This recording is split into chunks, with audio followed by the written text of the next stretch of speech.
तो hey everyone के सभी जो भी 10th के बच्चे और बोर्ड एग्जामिनेशन देने वाले हैं या फिर बोर्ड का प्रिपरेशन कर रहे हैं उनके लिए वीडियो काफ़ी इंपॉर्टेंट होने वाली है, क्योंकि आज मैं 10th के लिए जो भी इंपॉर्टेंट बुक्स होने वाले हैं बोर्ड एग्जामिनेशन के लेकर उन सभी बुक्स के बारे में डिटेल में बातें बताने वाला हूं, खासकर मैथमेटिक्स, साइंस और सोशल के बारे में, जिस बुक्स को लगाकर काफ़ी बच्चों ने अच्छा किया है। अब तुम्हारी बारी है कि तुम भी इस बुक्स को लगाकर जो है अपने बोर्ड में जो है एबव 90 एबव 95% मार्क्स को जो है फोड़ सकते हो। तो सबसे पहले बात करते हैं कि मैथमेटिक्स में जो है कौन से बुक्स जो है 10th के बच्चों को जरूर ही लगानी चाहिए, नेसेसरी है। तो सबसे पहला बुक तो नेसेसरी ही है, वो कौन सा है? एनसीईआरटी। ये तुम्हारा जो है मेन बुक इसको कह सकते हो, इसको तो लगाना ही पड़ेगा अगर बोर्ड की एग्जामिनेशन की प्रिपरेशन कर रहे हो 10th में या फिर 12th में। और उसके लेवल आगे की भी, अगर मान लो कि आगे चल के जेईई या फिर किसी भी चीज़ का अगर प्रिपरेशन करोगे तो NCERT is the best book, तो एनसीईआरटी का तो तुम्हें लगाना ही पड़ेगा। दूसरा कौन सा बुक आता है? तो एनसीईआरटी का एक और बुक्स आता है एग्जाम्पलर। बहुत सारे बच्चों को इसके बारे में पता भी नहीं होता है, तो एक बात समझ लेना, एनसीईआरटी एग्जाम्पलर लगाना भी काफ़ी इंपॉर्टेंट होता है। इसमें भी जो है काफ़ी अच्छे अच्छे क्वेश्चंस होते हैं। और जब तुम अपना सिलेबस चेक करोगे जो सीबीएसई निकालता है ना, उस सिलेबस में सीबीएसई एक बात पहले ही दे देता है कि भैया आप एनसीईआरटी तो बना ही रहे हो, साथ साथ तुम्हें जो है एनसीईआरटी का एग्जाम्पलर भी बनाना है। तो जो है इन दोनों बुक्स को कर सकते हो। इस दोनों बुक्स के अलावा भी आता है, क्योंकि सिर्फ एनसीईआरटी और एनसीईआरटी के एग्जाम्पलर करके जाओगे तो ये तुम्हारा जो है जो तुम्हारा एम है उसको फुलफिल नहीं कर पाएगा। तो उसके लिए और कौन सा बुक्स लगाना पड़ेगा? तो और साइड बुक्स लगाना पड़ेगा, जैसे कि तुम्हारा हो गया आर.एस. अग्रवाल या फिर आर.डी. शर्मा। इस दोनों बुक्स में से कोई एक ही बुक्स तुम्हें लगानी है, क्योंकि अगर तुम्हारे पास टाइम है तो दोनों ही लगा सकते हो, नहीं तो कोई दिक्कत नहीं है। ये दोनों एक दूसरे में बेस्ट बुक है, यानी दोनों अच्छे बुक्स है, और दोनों में से कोई एक भी लगाओगे तो तुम्हारा काम हो जाएगा। ठीक है, तो दोनों में से कोई एक बुक्स तुम यहाँ पे लगा सकते हो साइड बुक्स के लिए। अब ये क्यों जरूरी होता है इसके बारे में मैं थोड़ा बतला दूं।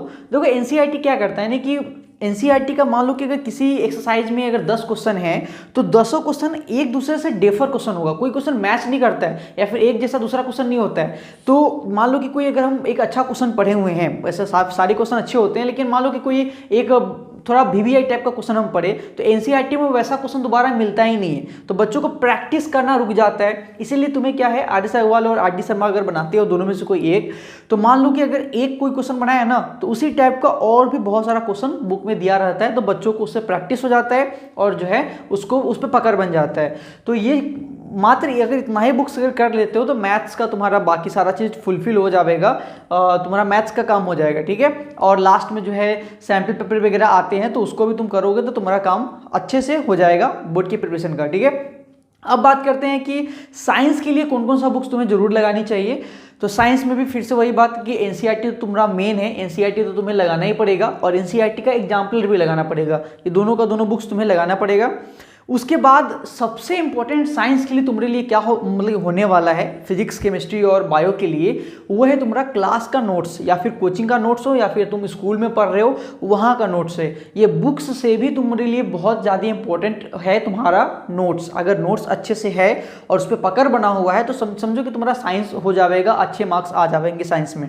तो ये दो चीज़ हुआ। और लास्ट मान लो कि कोई बच्चा कहेगा कि नहीं भैया मुझे साइड बुक्स भी लगानी है, तो साइड बुक्स के लिए मैं ज़्यादा बुक्स को रिफर नहीं करूँगा, तुम एसचंद लगा सकते हो। ठीक है, ऐसे दिनेश का भी आता है, बहुत सारा और पब्लिकेशन का बुक आता है, लेकिन एसचंद इज द बेस्ट। हम लोग एसचंद से ही बच्चों को पढ़ाते हैं और एसचंद में बहुत सारा जो बातें, चाहे कोई भी चीज़ जो टॉपिक है वो बहुत एक्सप्लेन करके दिया हुआ है। तो इसको तुम अगर एसचंद लगाते हो साइड बुक में, फिजिक्स का या केमिस्ट्री का या बायो का भी, तो तुम्हारा काम हो जाएगा। सोशल के लिए कौन सा बुक तुम्हारे लिए इंपॉर्टेंट होने वाला है बोर्ड की एग्जामिनेशन के मद्देनजर रखते हुए, तो सोशल के लिए मात्र और मात्र एक ही बुक होता है जो इंपॉर्टेंट होता है, वो कौन सा है? एनसीईआरटी। एनसीईआरटी के अलावा सोशल में और कोई ऐसा बुक ही नहीं है जो तुम्हारे लिए बेस्ट हो सकता है।